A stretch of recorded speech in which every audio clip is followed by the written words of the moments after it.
the culture of biomedicine and technology. So at this point, we can more broadly simply refer to medicine, right, as culture. Any form of medicine, whether we're talking about ethnomedicine or whether we're talking about biomedicine, is culture. It is something that is shared with a group of people. It's learned. It's part of a whole way of life, including how the group of people, the community is subsisting, what their economics are like, what their social relationships are like, and the ideas they hold about the world.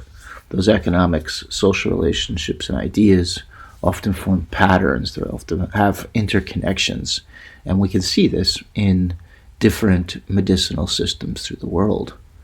The goal of anthropology is to both, on the one hand, describe, get a sense of what the diversity of medicine as cultural systems are throughout the world, but also to explain, to try to understand, well, why is this particular medicine system this way, and why is some other medicinal system that way? How could we explain the differences across diverse medical systems throughout the world?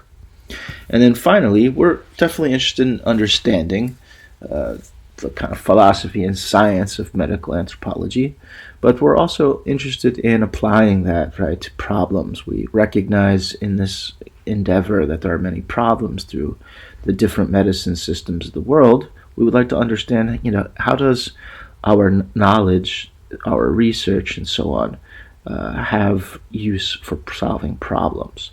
So the description and understanding of problems in medicine systems is also an important part of medical anthropology. So biomedicine as culture. We've hinted at the idea that biomedicine is not simply objective. It's not something sort of over and above culture. We've seen things like inequality and how it runs through the cultures, the communities that are dealing with different kinds of negative health outcomes. We recognized biomedicine in this way as deeply cultural. That is, it's also shared and learned. It's not just something out there in the world, and it's part of a way of life that we might say includes capitalism or capitalist economics. It includes ways that a group of people are producing and distributing and consuming goods and services.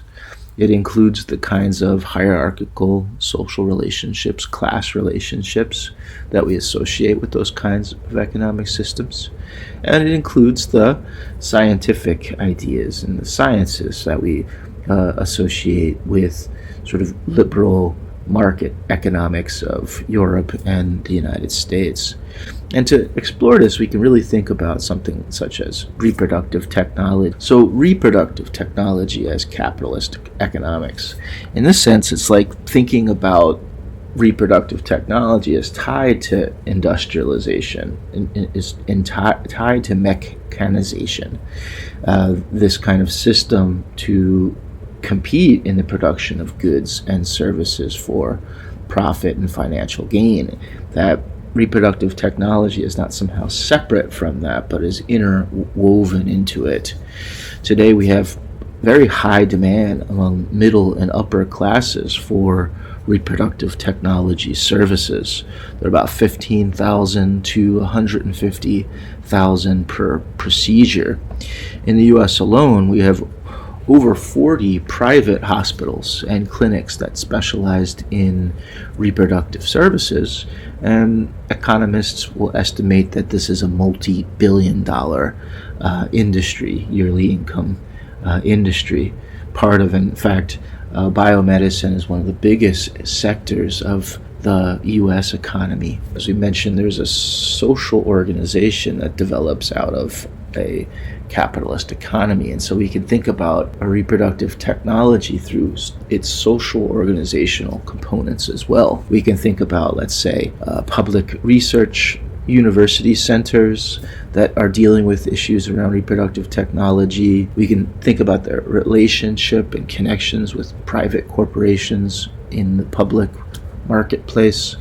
We can think about those institutions, how they relate to things like the state, government, how they relate to things like the World Health Organization at a transnational level, and we can think about the global market. We can think about the social relationships among these groups and among individuals that are seeking reproductive technology services.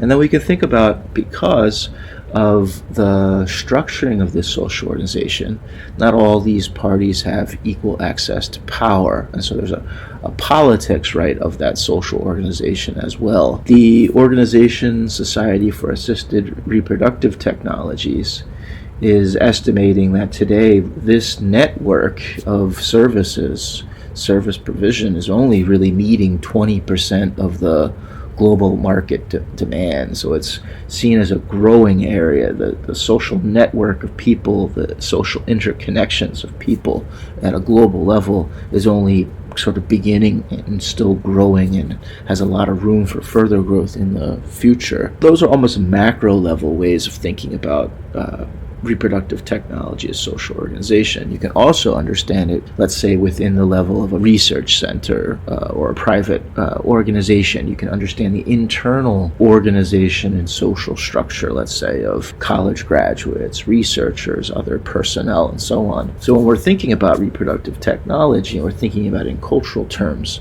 there are many different issues and questions and problems that come up when we start looking at reproductive technology. We can also think about reproductive technology as a worldview, as a set of ideas about the world.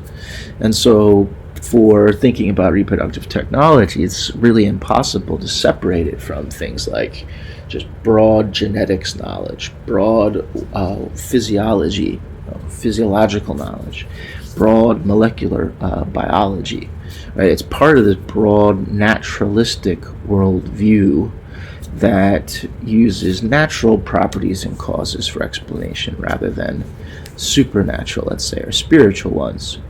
So it's on the basis of the worldview that we can also understand things like in vitro fertilization, management of eggs and sperm, implantation, injection methods, other practices, right, of reproductive technology. Sure, it also has this kind of worldview attached to it, right? It is a very specific way of looking at the world rather than just the world as it is in its own terms. So for cultural problems, if we're thinking about reproductive technology specifically, well, we understand today that a lot of the research and development is really being driven by the potential for profit, consumer demand, right? But then how that demand changes into profit. Drugs and technologies are researched and developed because they can be patented and they can be sold. Patents grant companies exclusive rights to be able to manufacture the drugs and technologies, to sell their products for a specific period of time, and they can do that at quite high prices, right, exclusive of competition. It allows them to recoup the research and development investments and generates massive kinds of profits. This patenting of drugs and technologies and reproductive technology also is seen to make inaccessible, right, to various lower socioeconomic groups the benefits of their services. Large amounts of profit are also invested in market competition and branding in the industry. And so there's a lot of the resources, right, associated with reproductive technology that are not about improving access, but are in fact resources that are lost, right, within the kind of competition for the next drug or the next technology in the industry, the kind of branding it to the public, television advertising, and so on. A lot of lost resources we can think about as kind of the problems, right, of this culture. Just like any culture of medicine has problems, we see these ones associated with reproductive technology. To conclude, we're exploring this idea really of medicine as culture, which I think is intuitive at this point in studying medical anthropology. Now we're really turning our attention specifically to biomedicine as a culture. And we looked at the example of reproductive technology to illustrate that. And as we begin to explore biomedicine as culture, we begin to think about its economic dimensions, right? Its social or political dimensions. And we see issues around access and accessibility, significant problems of reproductive technology today.